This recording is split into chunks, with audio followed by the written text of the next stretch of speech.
एक और नहीं आया अक्षर उसका मतलब एग्जाम दिया उसका तो वो ये ज्वाइन नहीं उधर उसका एग्जाम में क्या वो ये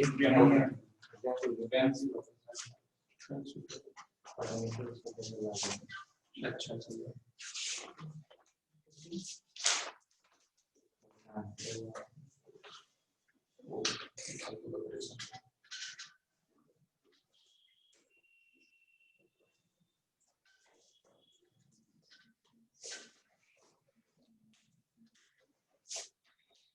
कौन सा है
15 और 17 अगर यहाँ पर एक्सेलरेशन पूछ देता तो हम कैसे सॉल्व करते आगे सॉल्व करें एक्सेलरेशन बताओ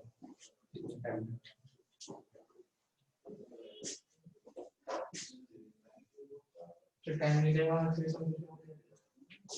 तुमसे जो पूछा गया वो चेंज इन वेलोसिटी बताओ मैं वो तो बताएगा कितना 10 मीटर पर सेकंड 10 मीटर पर सेकंड कैसे आएगा सही गलती कर दिया था हमें प्रोसेस बता दो प्रोसेस ये है सर ये सर v1 वेक्टर हो गया सर ये v2 वेक्टर हो गया इस तरह से बढ़ा है इससे ना इनसे v2 वेक्टर और v1 वेक्टर है इनकी साइड से ट्रेडिंग यहां तक सही है अब सर इसका मैग्नीट्यूड दे रखा है मैंने और सर इसमें पाइथागोरस थ्योरम नाम है कैलकुलेट करना है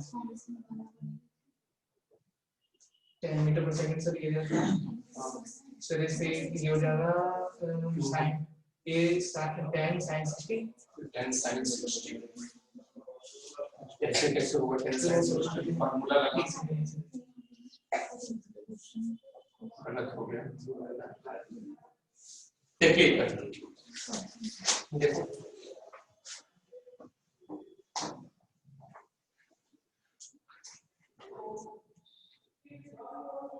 देखते हैं बोल रहा है कि मान लो कि यहाँ पर free velocity uniform circular motion हमें तो यूनिफॉर्म सर्कुलर मोशन में पता है कोई भी सर्कुलर मोशन होता है एक्सीलरेटेड मोशन होता है एक्सीलरेटेड मोशन तो उसकी वेलोसिटी चेंज होती है वेलोसिटी चेंज यानी उसका डायरेक्शन तो कम से कम चेंज हो ही रहा है यूनिफॉर्म सर्कुलर मोशन में सिर्फ डायरेक्शन चेंज होता है तो अभी ये v1 इधर है कुछ समय के बाद ये v इधर ही रहा ठीक है तो अब पूछा जा रहा है कि इसके बीच का ये चेंज इन वेलोसिटी क्या हो गया तो इसको v1 वेक्टर मान लो और ये क्या हो गया v2 वेक्टर तो चेंज इन वेलोसिटी क्या होता है हमारा v2 vector minus of v1 vector ठीक है अब इसका मैग्नीट्यूड देखने के लिए जाएंगे तो v2 vector minus of v1 vector क्या हो जाएगा root under v2 square plus v1 square minus है तो क्या हो जाएगा minus of 2 v1 v2 cos of theta theta क्या हो जाएगा इन दोनों के बीच का एंगल तो इन दोनों के बीच का एंगल देखो फाइंड करने का कोशिश करते हैं तो ये एंगल क्या हो जाएगा 60 क्यों क्योंकि देखो इन दोनों लाइन के बीच का एंगल 60 डिग्री है 9th क्लास में आप लोग को पढ़ाया गया होगा कि अगर ये लाइन है, अगर दो लाइन है दोनों के बीच का एंगल 60 डिग्री, तो उनके ऊपर अगर परपेंडिकुलर ड्रॉ कर देते हैं तो उनके बीच का एंगल भी कितना रहेगा, सेम रहेगा, थीटा ही रहेगा। अगर ये थीटा है तो ये भी क्या रहेगा, थीटा ही रहेगा। ठीक है, तो मैग्नीट्यूड पुट करेंगे यहाँ पर, मैग्नीट्यूड तो सेम है दोनों का, 10 ही है, तो 10 का स्क्वायर प्लस 10 का square minus 2 into v1 v2, 10 का स्क्वायर हो गया, और cos ऑफ 60 1/2, तो ये क्या हो जाएगा 10 मीटर पर सेकंड। तो ये देखो -10 स्क्वायर ये कैंसिल हो गया, राइट, क्या हो जाएगा 10 मीटर पर सेकंड। ठीक है, इसका चेंज देखो, बहुत इजी क्वेश्चन था इसमें। अब देखो क्वेश्चन आ सकता है कि आपसे पूछ लिया कि हम ये बताओ एक्सीलरेशन कितना होगा, एवरेज एक्सीलरेशन। अब देखो एवरेज एक्सीलरेशन नॉर्मली दे दिया, एवरेज एक्सीलरेशन आप देखिए, आप लोग इसमें यहाँ पे बहुत सारे बच्चे ऐसे हैं कि कुछ डाटा गिवन रहेगा, सपोज दैट ये आर दे दिया है या कुछ इस टाइप का क्वेश्चन देता है, ये v1 है, अचानक से यहाँ पर कुछ समय के बाद पहुंच गया दूसरे एंगल के ऊपर, तो उसमें एक्सीलरेशन कितना होगा। ठीक है, तो देखो चेंज इन वेलोसिटी बाय क्या होता है, टाइम होता है, तो हमें ये फाइंड करना पड़ेगा यहाँ से यहाँ तक पहुंचने में कितना टाइम लगा है। ठीक है, तो ये हमारे पास v गिवन है, और यहाँ से यहाँ तक सपोज दैट अगर कहीं r गिवन रहता तो हम क्या कर लेंगे, किसी भी तरह से ये टाइम फाइंड कर लेंगे। तो चेंज इन वेलोसिटी हमारे पास है, उसको उस टाइम से डिवाइड कर देंगे, तो वो हमारा क्या आ जाएगा, एक्सेलरेशन आ जाएगा। ठीक है, वहां पर डाटा में हो सकता है कि r दिया हुआ है या तो फिर t गिवन है। ठीक है, क्योंकि हमें टाइम तभी पता चलेगा कि यहाँ पर कोई और, क्योंकि यहाँ पर तो सिर्फ वेलोसिटी ही दिया है, ना तो रेडियस दिया है, ना तो कुछ दिया है, ये क्वेश्चन आगे नहीं बढ़ेगा, लेकिन इस टाइप से क्वेश्चन आ सकता है, या तो फिर कभी भी प्रीवियस ईयर में आया हुआ क्वेश्चन है ये कि आपको क्या पूछ लेगा, एक्सीलरेशन। तो एक्सीलरेशन तो चेंज इन वेलोसिटी के बाद आप टाइम निकालिए और टाइम से डिवाइड कीजिए, आ जाएगा। शायद आप लोग को क्लास में कराया होगा ये क्वेश्चन। चेंज इन वेलोसिटी के बाद एक्सीलरेशन सेम क्वेश्चन नहीं है, वो अलग सा क्वेश्चन है, घड़ी वाला। हाँ, घड़ी वाला जो सुई का टिप था उसका। ठीक है, उससे आगे देखिए क्वेश्चन नंबर 17 देखिए एक बार। लेकिन उसमें वो दिया ओमेगा वगैरह देखिए। हाँ, तो वो तो गिवन, जो आप निकालने के लिए जो चीजें चाहिए वो तो गिवन रहेगा, क्वेश्चन का बेस हमारा यही था। लेकिन जो चीजें देखिए, हर जो भी क्वेश्चन आपके पास रहेगा, मेंस और नीट में जो भी क्वेश्चंस रहेगा, वो एकदम श्योर रहिए कि जितनी चीजें आपको पूछी जा रही है वो सारी की सारी चीज, उसके लिए जितना इंफॉर्मेशन चाहिए वो सारा गिवन रहेगा।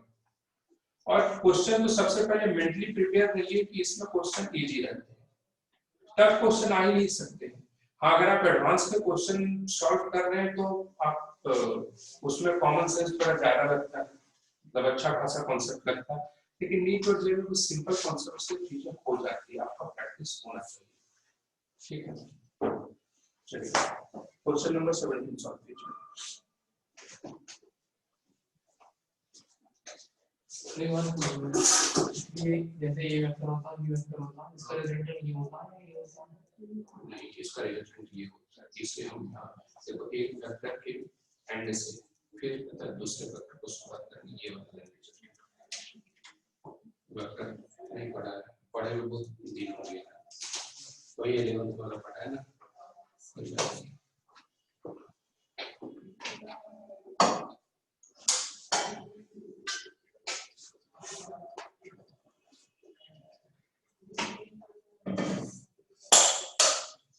देखो r/2 जो इसका क्या दिया हुआ है, रेडियस दिया हुआ है, जो वहां r/2 जो है ना, नीचे जो नीचे एक सर्कल बना हुआ r/2, ये छोटे वाले सर्कल का रेडियस है। सर लेकिन इसमें लाइन पूरी वहां तक दिया है, अब दे दिया, वो प्रिंटिंग मिस्टेक हो गया है।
देखिए हो जाएगा सॉल्व।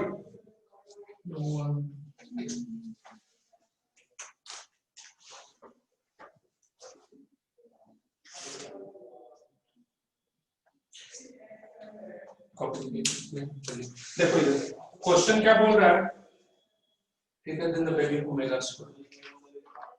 एक यहाँ पर बीट बंद लगा दिया गया आर रेडियस का, वो यहाँ से थीटा एंगल पर ऐसे से इसको ओमेगा एंगुलर वेलोसिटी से घूम रहे हैं, ये भी उसी स्पीड से घूम रहा है, ठीक है। तो हमें बोला गया है, क्वेश्चन ये बोला गया है कि about when the circle is rotating with angular speed omega about the vertical diameter AB as shown in figure, the beat is at rest with respect to the circular ring। इसके respect में यहाँ पर ये, इसके respect में यहाँ पर क्या है, ये रेस्ट में, ठीक है, ये कोई कनेक्टेड नहीं। और ये जिस प्लेन पर घूम रहा है वहां पर किसका फॉर्मेशन कर रहा है, सर्कल का फॉर्मेशन कर रहा है। ऑब्वियस सी बात है कि अगर रिंग में रख करके हम इसको रिंग को ऐसे से घुमाएंगे तो ये घूमता हुआ क्या होगा, एक सर्कल का फॉर्मेशन होगा। तो ये किसका कॉन्सेप्ट लग रहा है यहाँ पर। अब देखो ऑब्वियस सी बात है कि ये जो है आप लोग पढ़ करके एग्जाम में नहीं गए, ये केस को नहीं पढ़ करके कोई भी एग्जाम में गया, लेकिन आप लोग को पता कॉनिकल पेंडुलम पढ़ करके एग्जाम में गए, ये same to same conical pendulum जैसा है। तो हम फोर्स बैलेंस करते हैं, बोल रहा है कि रेस्ट में तभी तो रहेगा जब सारे फोर्सेस इसमें क्या रहेंगे, बैलेंस रहेंगे, नेट फोर्स जीरो रहेगा। तो देखो इसका रेडियस क्या है यहाँ से यहाँ तक r/2, तो यहाँ पर जो लगेगा इस डायरेक्शन में जो सेंट्रीफ्यूगल फोर्स लगेगा m ओमेगा² r/2 लग जाएगा, ठीक है। और इस डायरेक्शन में जो रहेगा वो कितना हो जाएगा, mg लगेगा। तो अब यहाँ से इस डायरेक्शन में कुछ नॉर्मल लग रहा होगा परपेंडिकुलर, तो नॉर्मल तो एक कंपोनेंट इधर चला जाएगा, ये थीटा ये भी थीटा हो जाएगा, यहाँ क्या आ जाएगा n cos थीटा, और इस डायरेक्शन में क्या आ जाएगा n sin थीटा। तो हम यहाँ पर क्या लिख सकते हैं, n sin theta m ओमेगा² r/2, n cos theta mg हो गया। तो यहाँ पर लिख सकते हैं, डायरेक्ट हम लिख देते हैं tan थीटा क्या लिखेंगे, ओमेगा² r/2g। कोई प्रॉब्लम है, ठीक है, डायरेक्ट लिख दिया हमने n sin थीटा पर n cos थीटा, क्या हो गया tan थीटा n कैंसिल हो गया, और यहाँ पे ओमेगा² r/2 पर mg कैंसिल हुआ, ओमेगा² r/2g, ठीक है। अब हमें tan थीटा चाहिए, तो tan थीटा कहां से आएगा, tan थीटा तो दिया हुआ नहीं है, tan थीटा यहाँ से आ जाएगा। अब देखो tan थीटा क्या होता है, परपेंडिकुलर अपॉन हाइपोटेन्यूज, तो ये r है, ये r/2 है, ये निकाल लो।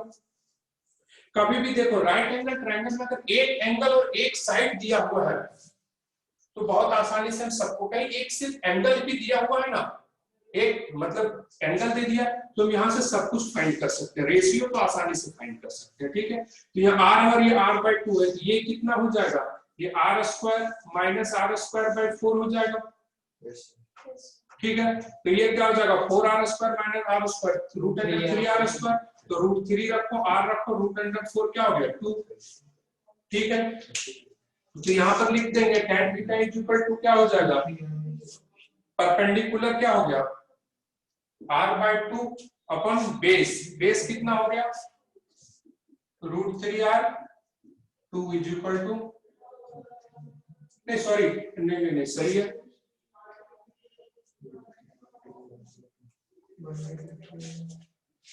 ठीक है, परपेंडिकुलर r/2 और सर सिर्फ 3 आएगा ना, वहां पे तो सर सिर्फ 3 का परपेंडिकुलर और बेस लेते हैं।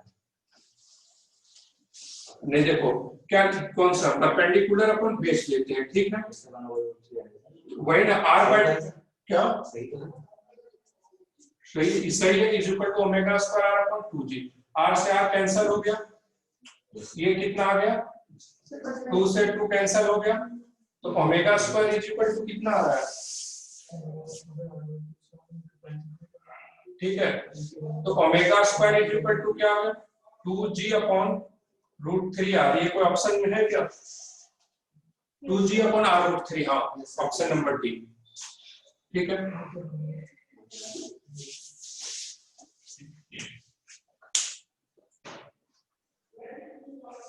डायग्राम ध्यान से देखना असना, सर्कल जो है वहां पर इलिप्स नजर आएगा, ठीक है। सर यहाँ पे सर ये नॉर्मल जो है ये सेंटीमीटर फोर्स का वर्क कर रहा हूँ। देखो नॉर्मल जो रहेगा सेंट्रीपिटल, हाँ सेंट्रीपिटल फोर्स की तरह वर्क करेगा, क्योंकि देखो कोई भी बॉडी सर्कुलर मोशन तभी कर सकती है जब उसके ऊपर सेंट्रीपिटल फोर्स लग रहा हो, मतलब नेसेसरी फोर्स है। यहाँ पर सेंट्रीपिटल फोर्स की तरह कौन बिहेव कर रहा है? नॉर्मल, क्योंकि ये क्या घूमने की वजह से ये बाहर निकलना चाह रही है, लेकिन उसको क्या इधर ओमेगा स्क्वायर और इधर mg इधर कोई इसका रिलेटेड फोर्स लग रहा होगा, तो उसको नॉर्मल लेकिन नीचे वाली सर्कुलर रिंग के लिए एंजाइम थीटा नॉर्मल का वर्क कर रहा हूँ जो ऐसे घूम रही है इसके लिए। हाँ नहीं जो सर ऐसे नहीं, कोई भी बॉडी नॉर्मल रिएक्शन हमेशा कॉन्टैक्ट सरफेस के परपेंडिकुलर ही होता है, ठीक है, कॉन्टैक्ट सरफेस के परपेंडिकुलर ही होगा। अगर ये ऊपर वाली बॉडी अगर ये सरफेस जो है इसको परपेंडिकुलर इधर फोर्स लगा रही थी, ये इसके ऊपर भी रिंग के ऊपर भी नॉर्मल रिएक्शन इधर ही लगेगा, समझे, इक्वल एंड अपोजिट, ठीक है। चलो आगे देखते, खत्म करते हैं इस चैप्टर को। इसमें जब ये पहुंची गया तो वर्क पावर एनर्जी की भी इसमें होंगे, तो उसके भी क्वेश्चन खुद ब खुद सॉल्व कर लीजिएगा, जो डाउट होगा वो पूछ लीजिएगा। तो बताइए वर्क एनर्जी यहाँ पर आप क्लास में, ठीक है। चलो सर ये 12 वाला बनेगा कंक्रीट वाला, क्या कंक्रीट वाला, कंक्रीट वाला कुछ नहीं बता दूंगा, collision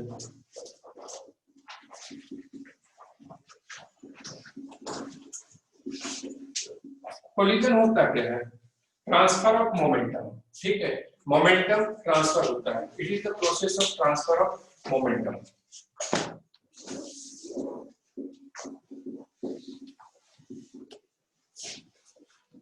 It is the process of transfer of momentum, ठीक है। नॉर्मली हम इसे ध्यान में कर सकते हैं कि मोमेंटम को क्या करता है? ट्रांसफर करता है। मोमेंटम को ट्रांसफर चाहिए, मोमेंटम क्या होता है? मोमेंटम मास सर मान मैथमेटिकल डेफिनेशन है, बताओ।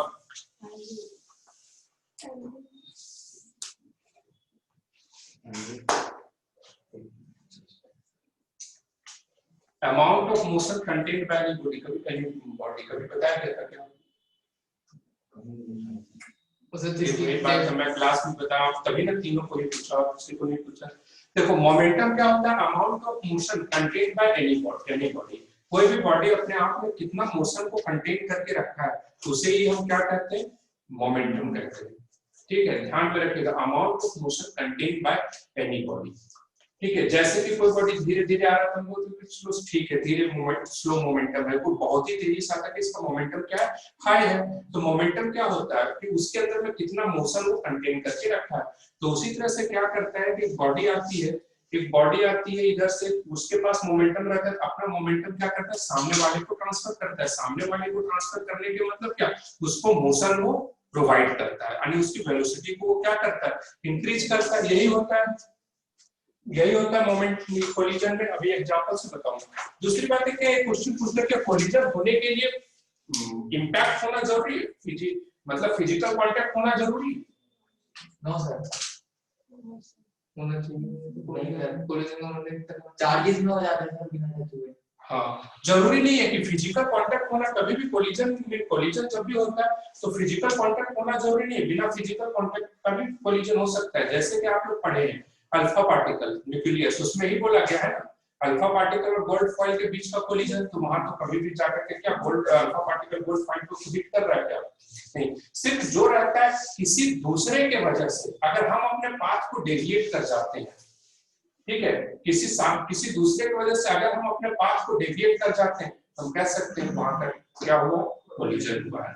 और जहां पर फिजिकल कांटेक्ट हो जाता है, जब फिजिकल कांटेक्ट होता है कोलिजन में, उसे इंपैक्ट के नाम से जानते हैं।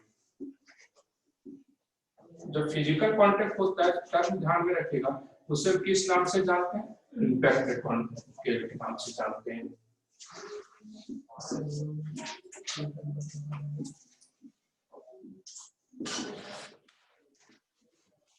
No requirement of physical contact.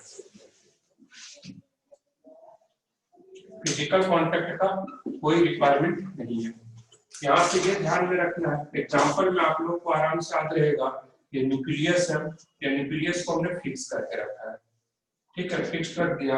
यहाँ से अगर हम कोई अल्फा पार्टिकल को ये करेंगे, यहाँ से अल्फा पार्टिकल है, तो ये क्या होगा, ये जाएगा जाएगा और ऐसे करके ये मुड़ जाएगा। देखो अपना जो इसका एक्चुअल पाथ था उससे डेविएट कर गया, तो यहाँ पर हम क्या कह सकते हैं, इसमें कोलिजन हुआ है, ठीक है। अगर हम कोलिजन को समझने का कोशिश करते हैं, ठीक है, कोलिजन को समझने का कोशिश करते हैं, तो देखिए दो चार्ज पार्टिकल है, ठीक है, दो चार्ज पार्टिकल है, पहले समझ लीजिए। दोनों के पास अपनी कुछ वेलोसिटी है u1 और u2, ठीक है। देखिए अब बताइए, दो सेम नेचर के चार्ज पार्टिकल हैं, तो दोनों क्या करेंगे, एक दूसरे के ऊपर एक दूसरे को रिपेल करेंगे। या इलेक्ट्रोस्टैटिक इसके ऊपर भी लगेगा, या इलेक्ट्रोस्टैटिक इसके ऊपर लगेगा। अभी इसके पास कुछ इनिशियल काइनेटिक एनर्जी होगी, अपनी इनिशियल काइनेटिक एनर्जी होगी। रिपल्सन की वजह से क्या होगा, इसकी वेलोसिटी डिक्रीज करेगी और इसकी वेलोसिटी क्या होगी, इंक्रीज करेगी, ठीक है। लेकिन अभी ये ज्यादा तेजी से जा रहा होगा तभी तो इसकी डिक्रीज करेगी, ठीक है। तो अब क्या होगा, लगते लगते अभी इन दोनों के बीच में देखो टोटल एनर्जी क्या होता है हमारा, काइनेटिक एनर्जी और पोटेंशियल एनर्जी। तो ध्यान रखना इसका टारगेट क्या होगा, अभी तो इस जब ये पीछे से जा रहा है कोलाइड करने के लिए, मान लो इसकी वेलोसिटी क्या हाई है, और वैसे भी जो कोलिजन होता है तो जो पीछे का जो पार्टिकल रहता है उसकी वेलोसिटी हाई होती है, लेकिन ये धीरे धीरे डिक्रीज करता और डिक्रीज करेगा भी, और साथ ही साथ इसका क्या हो जाएगा, इन दोनों का गैप भी क्या होते जाएगा, कम होते जाएगा।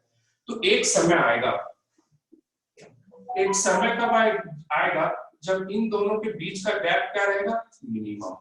और उस कंडीशन में क्या होगा, आप लोग इलेक्ट्रोस्टैटिक में पढ़े होंगे, उस समय दोनों का स्पीड क्या रहेगा, सेम रहेगा। यानी जब सेम रहेगा तो इस समय में क्या हो जाएगा, पोटेंशियल एनर्जी क्या होगी, सबसे हाई रहेगी, क्योंकि k q1 q2 by r क्या है इस समय, सबसे मिनिमम, ठीक है। पोटेंशियल एनर्जी हाई होगी, यानी ये कोलिजन का वही प्रोसेस है, जब इंपैक्ट करता है, जब कोई दो बॉडी आकर के इंपैक्ट करता है और उसमें क्या होता है, डिफॉर्मेशन। अब हम यहाँ डिफॉर्मेशन दिखा नहीं सकते थे, इसलिए हमने इसे रिप्रेजेंट करने का कोशिश किया। जब डिफॉर्मेशन होगा, आसमान को तो कुछ दिख नहीं रहा होगा, मैं इधर आऊं तो दिखना बंद, सर दिख रहा है सर, दिख रहा है ना, चलो कोई नहीं। जब यहाँ पर इंपैक्ट होता होगा, ठीक है, जब इंपैक्ट होता होगा क्या होगा, डिफॉर्मेशन होता होगा, और जब भी बॉडी में डिफॉर्मेशन होता है क्या होता है, उसमें पोटेंशियल एनर्जी स्टोर होती है। तो जब कोलिजन होता है, जब स्ट्राइक करता है इस समय बीच में, जब कोलिजन हो रहा है तो उसमें हमारी क्या होती है, पोटेंशियल एनर्जी हाई होती है, और काइनेटिक एनर्जी इस समय क्या होता है, मिनिमम होता है, ठीक है। काइनेटिक एनर्जी मिनिमम होता है, ठीक है। अब फिर इससे आगे क्या होगा, अब इससे क्या होगा, अब इसकी वेलोसिटी बढ़ जाएगी और भी ज्यादा, और इसकी वेलोसिटी क्या होती है, कम होते होते कम हो जाएगी। तो फिर अब इसके बीच का गैप जो है वो क्या हो जाएगा, बढ़ जाएगा, समझ में आ रहा है। और यहाँ पर क्या हो जाएगा, फाइनल काइनेटिक एनर्जी, ठीक है। यहाँ पर क्या हो जाएगा, फाइनल काइनेटिक। हमने इसे चार्ज से रिप्रेजेंट किया, अब इसी चीज को हम रिप्रेजेंट कर लेते हैं इससे, क्या बोलते हैं, इम्पैक्ट देख लेते हैं इसमें, यानी फिजिकल कांटेक्ट की वजह से जो होता है।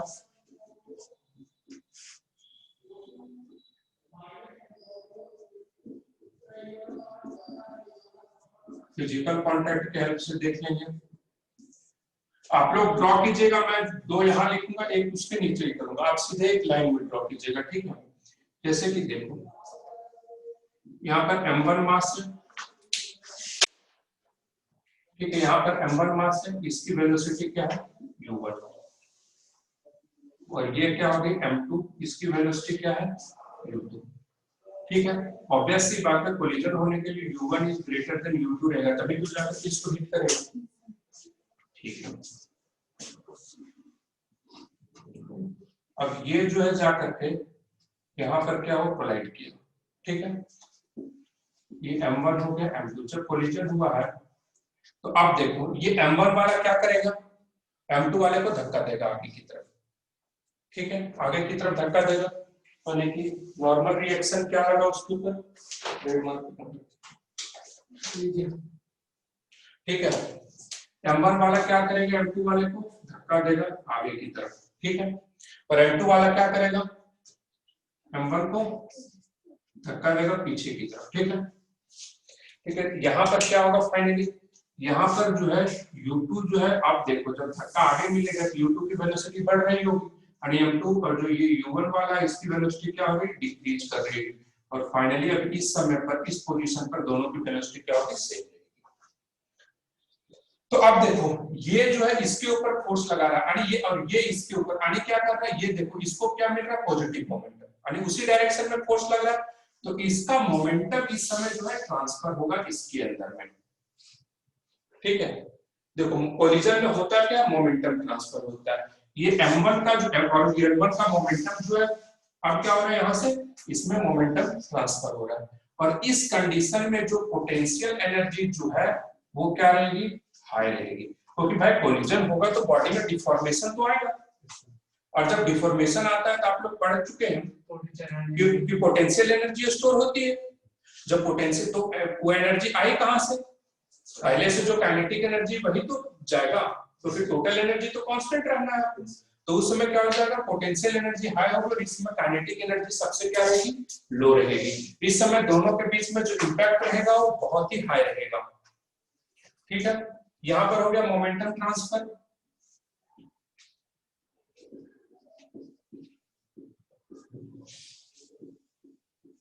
मोमेंटम ट्रांसफर, उसके बाद फिर क्या होगा, सेम लाइन में आप लोग ड्रॉ कीजिएगा, फिर M1 V1 वेलोसिटी से चला जाएगा, और यहाँ M2 जो है वो V2 वेलोसिटी, और अब क्या हो जाएगा, मोमेंटम ट्रांसफर कर देने की वजह से V1 is less than V2, ठीक है, यहां तक समझ में आ रहा है, ठीक है। चलो एक टर्म यहाँ पर इंट्रोड्यूस करते हैं, ये देखो ये पॉइंट ऑफ कांटेक्ट है, इसके ऊपर जो नॉर्मल लाइन हम ड्रॉ करेंगे, देखो डेफिनेशन में लिखवा नहीं रहा हूं, ठीक है ना, बस इसीलिए 11th वाला बैच को अलग किया गया, ठीक है। तो यहाँ पर जो ये जो रहेगा, जो नॉर्मल लाइन रहेगा, ठीक है, नॉर्मल लाइन जो नॉर्मल पॉइंट रहेगा, सॉरी जो कांटेक्ट पॉइंट रहेगा उसके ऊपर जो हम नॉर्मल ड्रॉ करेंगे जिस लाइन को, उस लाइन को हम किस नाम से जानेंगे, लाइन ऑफ इंपैक्ट, ठीक है, उसे हम किस नाम से जानेंगे, लाइन ऑफ इंपैक्ट, ठीक है। चलिए यहाँ तक नोट डाउन कीजिए, क्या सर यहाँ पे दोनों की वेलोसिटी इक्वल है, जब मिनिमम जो एकदम मतलब कि ये डिक्रीज करेगा, इसकी वेलोसिटी डिक्रीज करेगी तो इसकी वेलोसिटी क्या होगी, इंक्रीज करेगी, तो एक समय आएगा इंक्रीज करते करते हुए डिक्रीज करते करते बराबर पहुंचेगा, उस समय दोनों का बीच का गैप जो रहेगा वो मिनिमम रहेगा, क्योंकि अब जैसे ही इसकी वेलोसिटी बढ़ने वाली है उससे, क्योंकि ये तो बढ़ने वाला है, जैसे ये बहुत तेजी से आगे निकलेगा, सर वो अभी इसी डायरेक्शन में चलेगा, हाँ तो चलेगा ही चलेगा, मतलब तो डायरेक्शन चेंज नहीं करेगा, नहीं डायरेक्शन तब चेंज करता है जब वेलोसिटी जीरो हो जाती है, यार डायरेक्शन चेंज करने के लिए ऑब्जेक्ट की वेलोसिटी को पहले जीरो होना जरूरी है, सर कौन से वाले की जरूरत उधर वाली, जिसको भी डायरेक्ट वो जनरल बात होता है, किसी को भी डायरेक्शन अगर वो चेंज करना चाहेगा पहले उसकी वेलोसिटी जीरो होगी तभी वो डायरेक्शन चेंज कर पाएगा, अच्छा इसकी डायरेक्शन लेकिन यहाँ पर ऐसा कोई केस नहीं, यहाँ से रिलेट मत कर देना,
समझ रहे हो कौन सा? हाँ, फिजिकल कॉन्टैक्ट।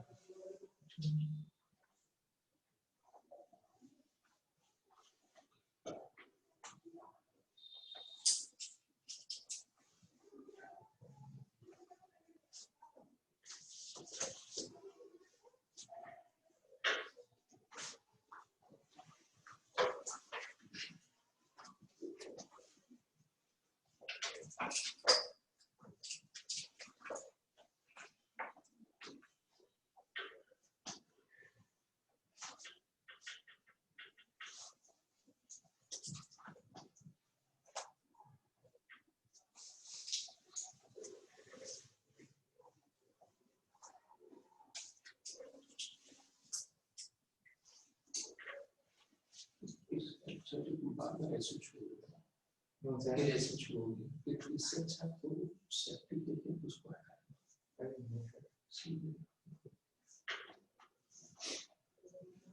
मल्टी बात बताऊं कि जितना पर्सनल मास्क है उससे कोई प्रोटेक्शन नहीं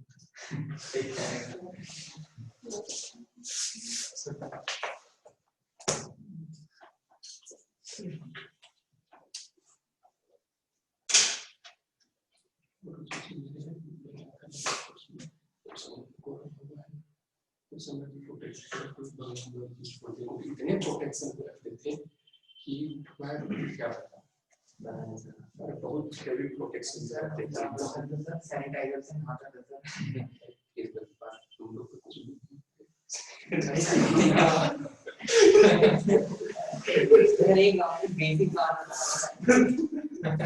बेसिक जो जनरली होता है मतलब जनरल केसेस में बहुत हेवी प्रोटेक्शन से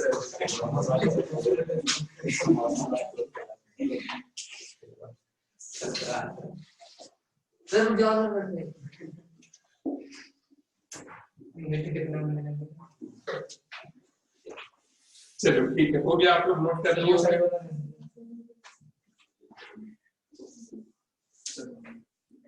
तो वाला नंबर नहीं रख करेंगे थोड़ा खास तुम जो है टारगेट पर बैठते हो अपने आप तुम बड़े हो चुके हो ठीक है ऐसा तुम अपने आप में फील करो थोड़ा जल्दी से नोट करो चलो ठीक है देखो अब क्या है सबसे पहले इसमें ये देखते हैं इन कोलिजन हमने क्या कोई एक्सटर्नल फोर्स की बात की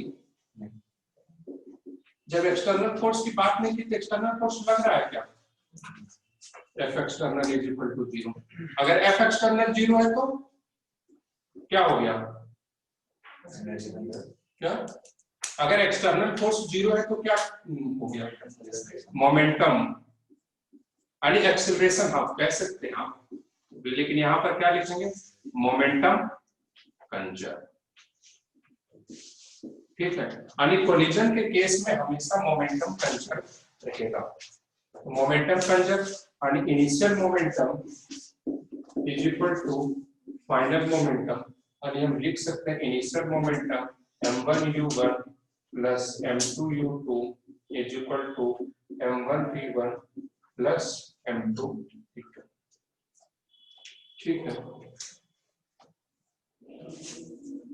ठीक है ये सारी बातें हम वन डायमेंशनल कोलिजन के लिए कर रहे हैं अगर वन डायमेंशनल कोलिजन नहीं रहेगा तो मोमेंटम में वेक्टर आ जाता है ठीक है ये सारी बातें जो हमारी हो रही है वन डायमेंशनल कोलिजन चलो इसी बात पर वन डायमेंशनल कोलिजन को डिस्कस करेंगे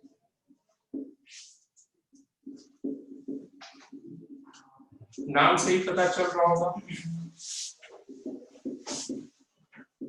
वन डायमेंशनल कोलिजन यानी जो कोलिजन जो होता है क्या हो स्ट्रेट लाइन में हो ठीक है एक ही लाइन में हो आने की कहने का मतलब है कि उसकी जो वेलोसिटी बिफोर कोलिजन और आफ्टर कोलिजन जो वेलोसिटीज है वो क्या है along the line of impact ठीक है बिफोर कोलिजन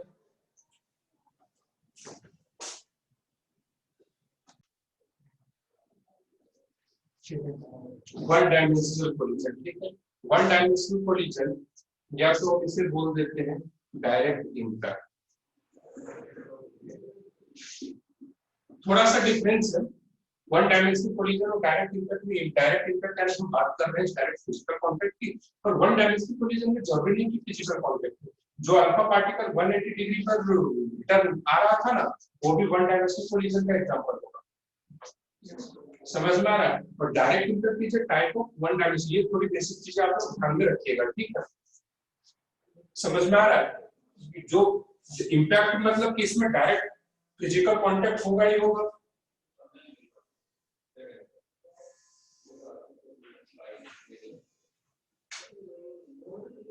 ठीक है, फिजिकल कांटेक्ट होगा ही होगा, ठीक है?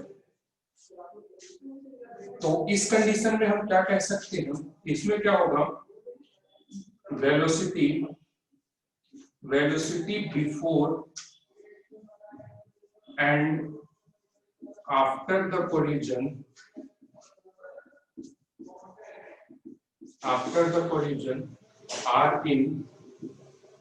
are along the line of impact, ठीक है? यहाँ तक मौजूद